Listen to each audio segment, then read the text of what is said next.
Hello दोस्तों, welcome to my YouTube channel complex classes. तो इसमें जो है हम लोग इस वीडियो में देखने वाले हैं यूपी डीएलएड सेकंड सेमेस्टर 2025 का राजन सीरीज। और अगर हम बात करें, ये प्रैक्टिस सेट नंबर आपका ये 9 है। इसके पहले जो है आप लोग नहीं देखे हैं तो उसका हमने प्लेलिस्ट बना दिया है। आप लोग डिस्क्रिप्शन बॉक्स में चेक कर सकते हैं उस प्लेलिस्ट का लिंक, वहाँ पे आप लोग जाकर इसके पहले का प्रैक्टिस सेट कर सकते हैं। और इसमें जो है आप सभी लोगों को 2016 से लेकर 2023 तक के जो है प्रश्न देखने को मिलेंगे। पेपर नंबर ये 5 है, सामाजिक अध्ययन सब्जेक्ट है। और इसका पीडीएफ प्राप्त करना चाहें तो आप लोग टेलीग्राम चैनल से जुड़ सकते हैं, वहां पे आप सभी लोगों को पीडीएफ प्राप्त हो जाएगा। तो चलिए हम लोग देखते हैं इसमें जो है क्वेश्चन क्या क्या है। आप लोग लास्ट तक वीडियो में बने रहिएगा।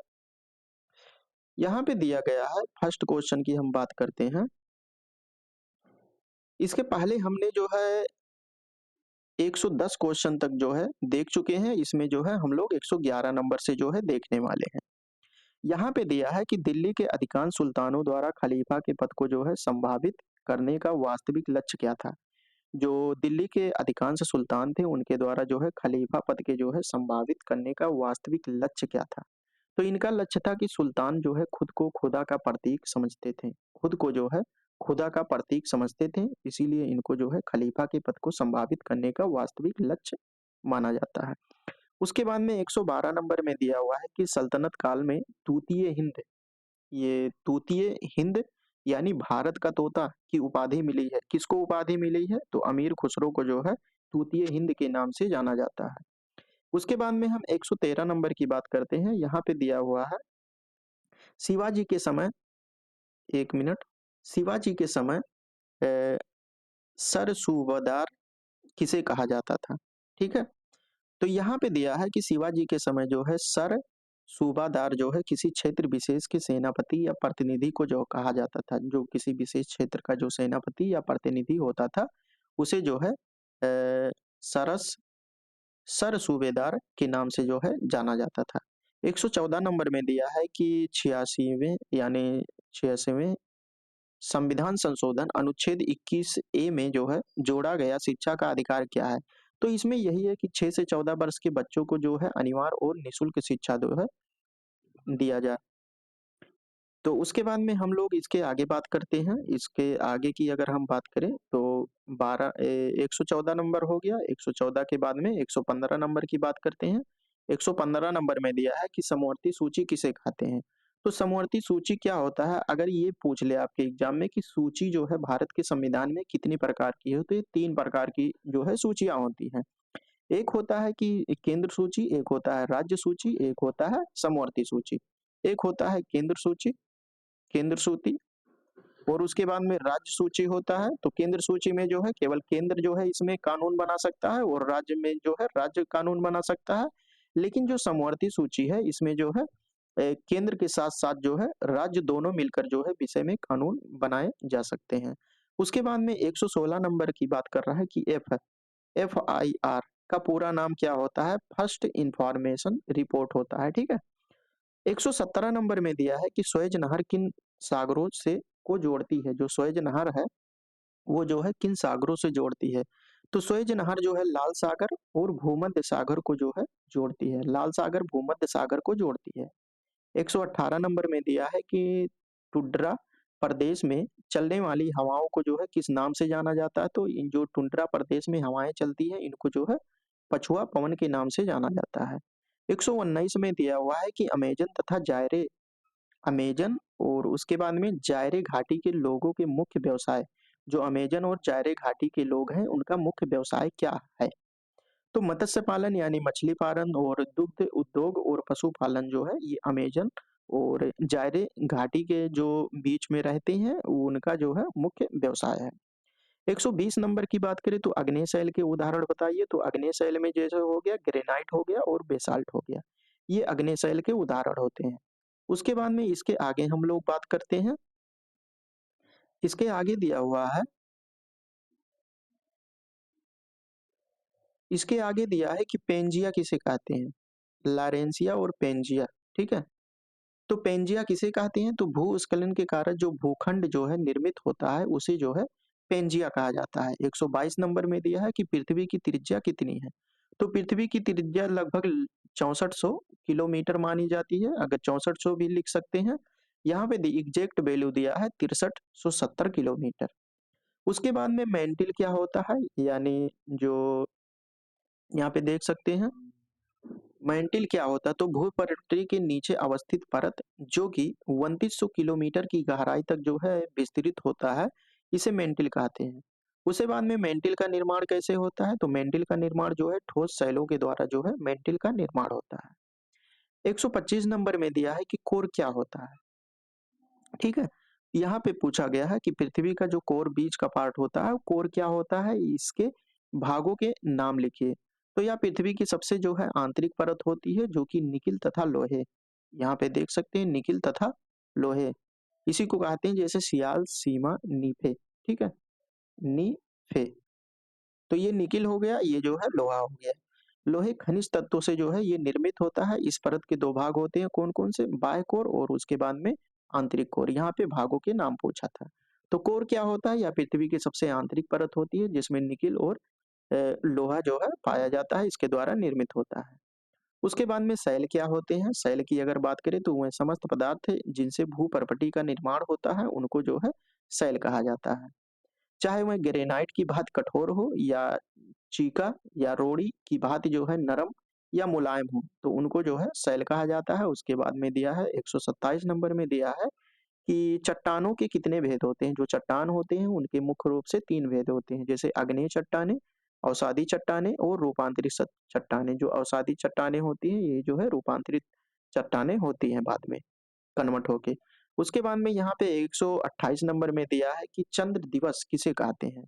तो 24 घंटे और 50 मिनट का वह समय जिस दौरान चंद्रमा की सीध में जो है पृथ्वी पर स्थित बिंदु पुनः एक बार घूमकर चंद्रमा के ठीक नीचे उस बिंदु पर जो है पहुंचता है, चंद्र दिवस कहलाता है, ठीक है। 129 नंबर में दिया है कि चंद्रमा किससे प्रकाशित होता है। जो चंद्रमा होता है, जैसे आप लोगों को इसके पहले वाले वीडियो में बताए थे कि ये सूर्य है। सूर्य को जो है आपके एग्जाम में जो है यही क्वेश्चन हमने बताया था कि चंद्रमा क्या है, ये क्वेश्चन आपके एग्जाम में पूछा जा सकता है। यहाँ पे जो है आ गया है कि चंद्रमा किससे प्रकाशित होता है। तो इसको हम लोग देखते हैं, जैसे आपके एग्जाम में ये पूछ ले कि सूर्य क्या है, यहाँ पे अभी पूछा गया है चंद्रमा किससे प्रकाशित होता है। तो जो सूर्य होता है, सूर्य का अपना स्वयं का प्रकाश होता है, और जिसका स्वयं का प्रकाश होता है, जिसका जो है स्वयं का प्रकाश होता है, उसे क्या कहते हैं, उसे तारा कहते हैं, ठीक है। उसको जो है तारा कहा जाता है। अब यहाँ पे सन जो होता है, ये सन एक तारा होता है, लेकिन जो चंद्रमा होता है ये तारा की श्रेणी में नहीं आता है। क्यों नहीं आता है, क्योंकि ये जो चंद्रमा का प्रकाश होता है इसका अपना स्वयं का प्रकाश नहीं होता है, यह जो है सूर्य के प्रकाश से जो है रिफ्लेक्ट होकर चमकता है। तो यही दिया है कि चंद्रमा का स्वयं का कोई प्रकाश नहीं होता है, बल्कि यह सूर्य के प्रकाश से जो है प्रकाशित होता है, ठीक है।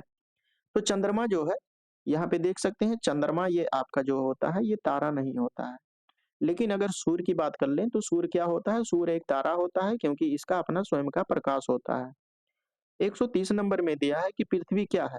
तो पृथ्वी जो है सौर मंडल का एक अंग होता है। यहाँ पे देख सकते हैं ये सूर्य हो गया आपका।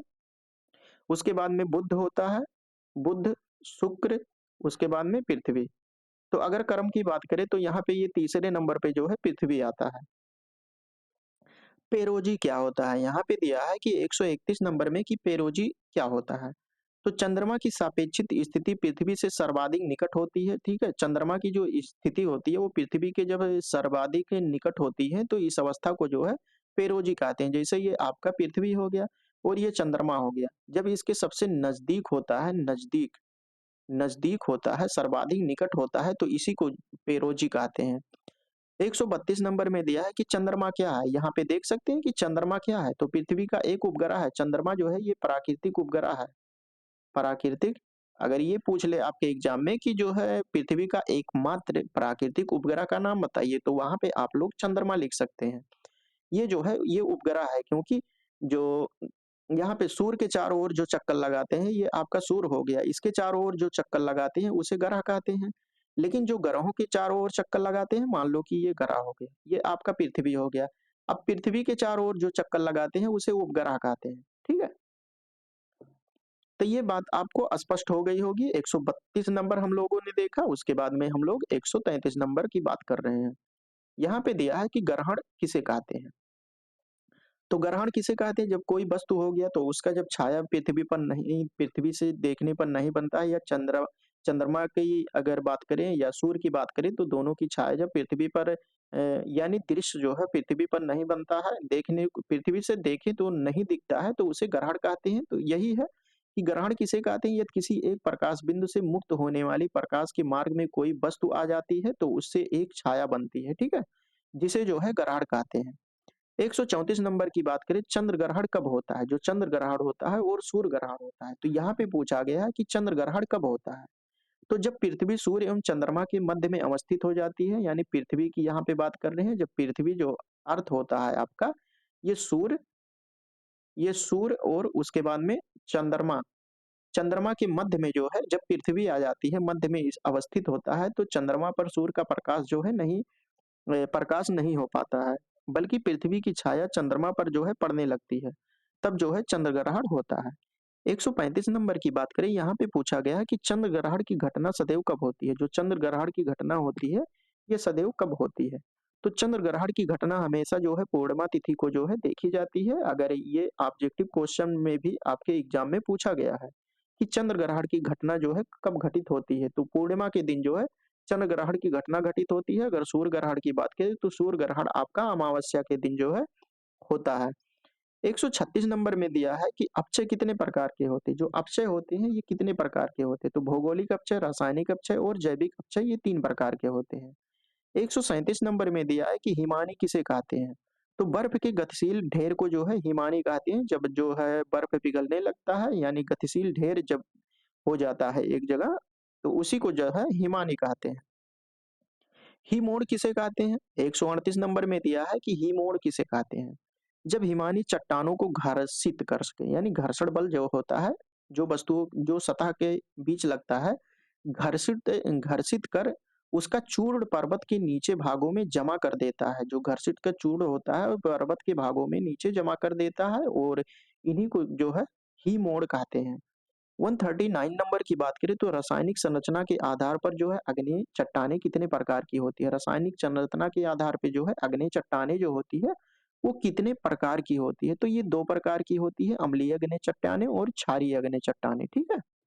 140 नंबर की बात करें, यहाँ पे दिया है कि अवसादी चट्टानों का निर्माण किस प्रकार से होता है? जो अवसादी चट्टानें होती है इसका निर्माण जो है किस प्रकार से होता है? तो अवसादी चट्टानें वह चट्टानें हो जो विखंडित ठोस पदार्थों से जो है बनी होती है। यह जीव जंतुओं और पेड़ पौधों के जमाव से जो है निर्मित होती है। किससे किससे? जीव जंतुओं और पेड़ पौधों से के जमाव के कारण जो है अवसादी चट्टानों का निर्माण होता है। तो इस प्रकार से हम लोगों ने जो है ये प्रैक्टिस सेट नंबर 9 आज के वीडियो में कंप्लीट कर चुके हैं, और इसके आगे का वीडियो, अगर पीछे का वीडियो नहीं देखे हैं प्रैक्टिस सेट, तो आप लोग चैनल पर जाकर देख सकते हैं। और उसके बाद में अगर बैच की बात करें तो आप लोग जो है ये एग्जाम रथ बैच हमने स्टार्ट किया था, उसमें जो है आप लोगों को पेपर 1, 2, 3 कंप्लीट हो चुका है। आप लोग अगर नहीं देखे हैं उसमें जो है टॉपिक बाय टॉपिक कराया जाता है, और उसके बाद में उस टॉपिक पर जो प्रीवियस ईयर क्वेश्चन पूछा गया है उसमें जो है किस प्रकार से क्वेश्चन बना हुआ है उस पर डिस्कशन किया गया है। तो आप लोग वहाँ पर जाकर प्ले लिस्ट हमने बनाया है इसका, आप लोग अलग-अलग सब्जेक्ट का आप लोग जाकर देख सकते हैं। और इसका पीडीएफ प्राप्त करना चाहें तो आप लोग टेलीग्राम चैनल से जुड़ सकते हैं, और उसके बाद में अगर सोशल मीडिया से जुड़ना चाहें तो आप लोग जो है डिस्क्रिप्शन बॉक्स में लिंक दिया हुआ है, आप लोग हमसे जुड़ सकते हैं। और अगर वीडियो अच्छा लगा हो तो लाइक कर सकते हैं और अपने दोस्तों के पास शेयर कर सकते हैं। और जो लोग अभी तक चैनल को सब्सक्राइब नहीं किए हैं, सब्सक्राइब कर सकते हैं। और ये बताइए कि इसके बाद जो है सामाजिक अध्ययन हो गया, इसके समाप्ति के बाद जो है आप लोग कौन-सा पेपर करना चाहते हैं?